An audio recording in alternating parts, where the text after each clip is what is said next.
BSc Second Year Physics, Paper 2, Unit 1, Lecture 12 by Twinkle. Ampere circuital law. Line integral of magnetic field is the product of algebraic sum of current and permeability of free space. जैसे हमारा Gauss law होता था उसी तरीके से हमारा है ampere circuital law. यहाँ पे मैग्नेटिक फील्ड की लाइन इंटीग्रल अगर लें तो वो किसके इक्वल आता है, म्यू नॉट और समेशन ऑफ करंट एलिमेंट, क्योंकि करंट की वजह से हमारा मैग्नेटिक फील्ड जनरेट होता है। तो जितने भी करंट कैरिंग वायर हैं या फिर करंट कैरिंग एलिमेंट हैं उनका अगर हम समेशन कर दें और मल्टीप्लाइड बाय म्यू नॉट तो किसके इक्वल आ जाता है, line integral of magnetic field. यही हमारा एम्पियर सर्किटल लॉ है। तो हम क्या करते हैं, बहुत सारे करंट कैरिंग वायर लेते हैं, I1, I2, I3, I4, I5 और I6, और एक क्लोज्ड एम्पियर सर्किटल लूप ले लेते हैं और उस क्लोज सर्किटल लूप के अंदर हमारे करंट कैरिंग वायर आए I2, I3, I4 और I5। तो हम इसमें क्या लगाते हैं, अब एम्पियर सर्किटल लॉ। और एम्पियर सर्किटल लॉ होता है line integral of magnetic field dot small element DL equals to mu naught summation of current carrying wires. तो वो करंट कैरिंग वायर्स आएंगी यहाँ पे जो हमारे उस क्लोज सर्किटल लूप के अंदर आई। ठीक है, यहाँ पे आई I2, I3, I4 और I5 जो हमने एजम्पशन लिया था। और ये इनमें से जो करंट एक साइड पे जाता है वो करंट हम पॉजिटिव ले लेते हैं और उसके अपोजिट डायरेक्शन वाले नेगेटिव। तो क्या हुआ, mu naught I2 plus I3 minus I4 और माइनस I5। ये हुआ आपका ampere circuital law. Current carrying wire inside a close loop capable of magnetic field. तो जो भी हमने क्लोज लूप लिया एम्पियर सर्किटल लॉ के अंदर, उसके अंदर जितने भी करंट कैरिंग वायर्स आए वही हमारा मैग्नेटिक फील्ड को प्रोड्यूस करेगा। Now the application of ampere circuital law. ठीक है, अब एप्लीकेशन देखते हैं। हम इसमें लेते हैं magnetic field due to infinite length of wire. एक इनफाइनाइट लेंथ ऑफ वायर है, उसमें अगर हम करंट को फ्लो कराएं उसके चारों तरफ हो जाएगी मैग्नेटिक फील्ड। ठीक है, तो हम एम्पियर सर्किटल लॉ से उसकी मैग्नेटिक फील्ड की वैल्यू निकालते हैं। तो जैसे करंट गया इनफाइनाइट लेंथ ऑफ वायर से, उसके अराउंड एक सिमेट्री बन जाएगी जो होगी सिलेंड्रिकल सिमेट्री। अब ए क्या है, स्मॉल है, cross section area of cylindrical symmetry, और आई क्या है, main current through the conducting wire.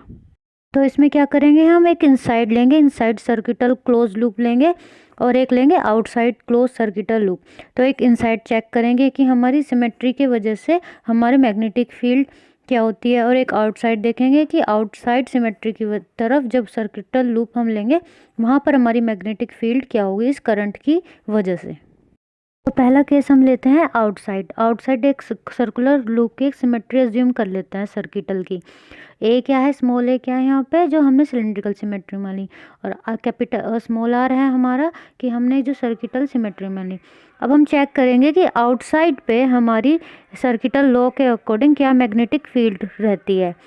Take a small circular closed Ampere loop having a radius small are. तो स्मॉल आर का हमने एक रेडियस अज्यूम कर लिया। अब हमने क्या किया, एम्पियर सर्किटल लॉ को अप्लाई किया। वो क्या था, line integral B dot DL equals to mu naught summation of I। अब यहाँ पे हमने जब देखा कि B डॉट DL है, यहाँ पे डॉट प्रोडक्ट है, B क्या है, मैग्नेटिक फील्ड। अगर हमारा करंट फ्लो कर रहा है Y एक्सिस में तो उसके अराउंड सर्कुलर में एक मैग्नेटिक फील्ड प्रोड्यूस हो जाएगी। ठीक है, तो सिमिलरली जो हमने सर्कुलर लूप लिया एज्यूम किया था, अब हमने चेक करा कि वो भी सर्कुलर में है। तो जो B और DL के बीच में स्मॉल एलिमेंट ले लिया उस सर्कुलर लूप का, उन दोनों के बीच में जो एंगल है वो क्या है, 0 डिग्री। तो क्या आ गया, B dot DL cos theta.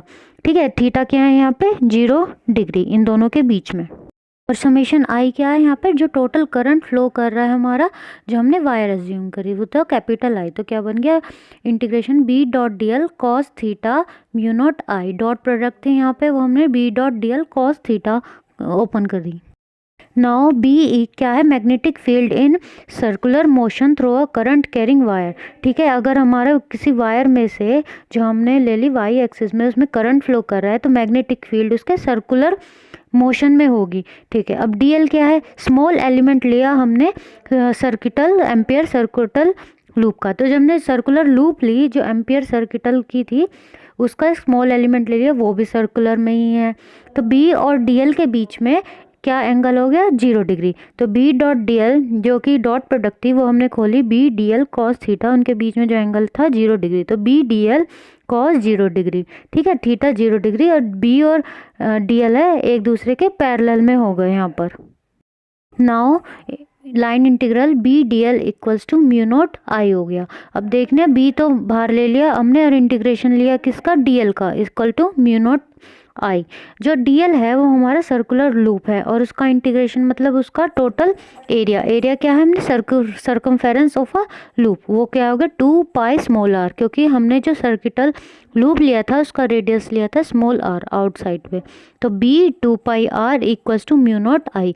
यहाँ से मैग्नेटिक फील्ड इंटेंसिटी की वैल्यू हमने निकाल ली, B is equals to mu naught I upon 2 pi R. हमने यहाँ पे देखा B इन्वर्सली प्रोपोर्शनल है 1 बाय आर का, तो ये मैग्नेटिक फील्ड इंटेंसिटी निकल के आई आउटसाइड द सर्कुलर लूप। अब सेकंड केस लेते हैं, हम चेक करते हैं कि इनसाइड पे हमारी मैग्नेटिक फील्ड इंटेंसिटी क्या होगी जब स्मॉल आर लेस देन ए होगा। ए क्या था यहाँ पे, जो सिलेंड्रिकल सिमेट्री हमने मानी थी, और आर क्या है यहाँ पे, इनसाइड पे होगा हमारा सर्किटल एम्पियर सर्किटल लूप हम कंसीडर करेंगे।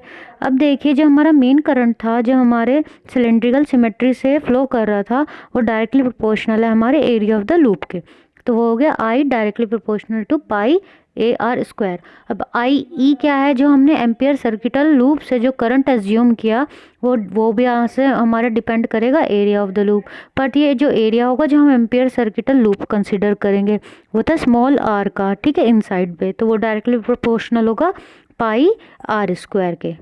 हमने प्रोपोर्शनलिटी कांस्टेंट हटाया और लगा दिया के, तो आई क्या था मेन करंट, तो अब बन गया आई इज इक्वल्स टू के पाई ए आर स्क्वायर, और आई की ई क्या था जो हमारा सर्किटल लूप से करंट फ्लो कर रहा था, वहाँ पे भी हमने प्रोपोर्शनलिटी कांस्टेंट लगा दिया के, ठीक है, तो बना आई ई इक्वल्स टू के पाई आर स्क्वायर। अब क्या किया हमने दोनों को डिवाइड कर दिया, आई ई बाय के इक्वल्स टू के पाई आर स्क्वायर अपॉन के पाई ए स्क्वायर। तो यहाँ से जो हमारा जो सर्किटल लूप से जो करंट फ्लो कर रहा था उसकी इक्वेशन बन के आई I E equals to R square upon A square multiply by I. तो यहाँ से पता चला जो आई ये था जो हमारा सर्किटल लूप से करंट फ्लो कर रहा था वो प्रोपोर्शनल हुआ हमारे आर स्क्वायर का आई का, और इन्वर्सली प्रोपोर्शनल हुआ ए स्क्वायर का। सो आई हुआ हमारा current flowing through the ampere circular loop. Now ampere's law लगाते हैं, integral of B dot D L equals to mu naught summation of I. I क्या था जो हमारा मेन करंट यहाँ से फ्लो हो रहा है। Now integration of B dot D L, तो डॉट प्रोडक्ट हमने खोली तो वो बन गया B D L cos theta, और म्यू नॉट आई ई करंट था जो हमारे सर्किटल लूप से फ्लो कर रहा था।